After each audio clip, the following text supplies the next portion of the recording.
Hi, and welcome to my multimedia message, I guess. Just a quick disclaimer that I currently have a cold, so my voice may sound a bit crackly. Not ideal timing, but the show must go on.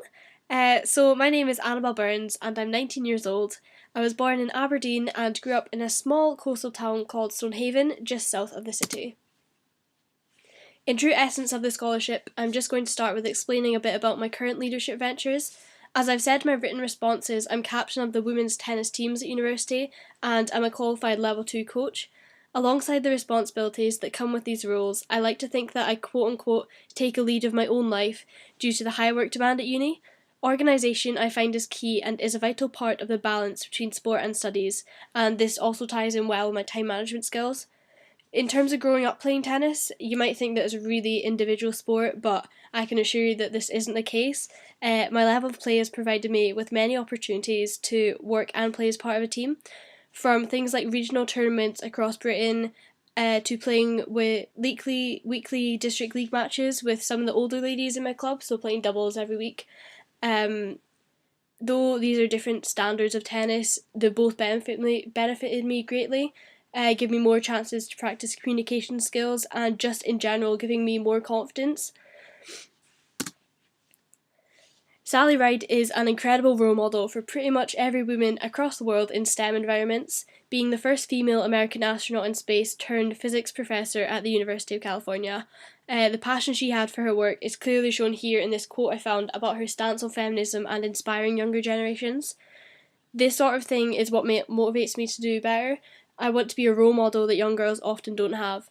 I was lucky to grow up with heavy influence of female dominance with successful women in my house, successfully in engineering as well, like nonetheless.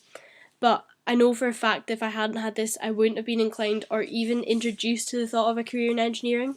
At school, I remember a few events related to like Women in Engineering Day or Girls in STEM, but these were really quickly brushed off, and it just seemed something that they were obliged to tell us about. And so I really think that their approach to uh, make engineering more appealing to girls and less patronising in a way needs to be changed.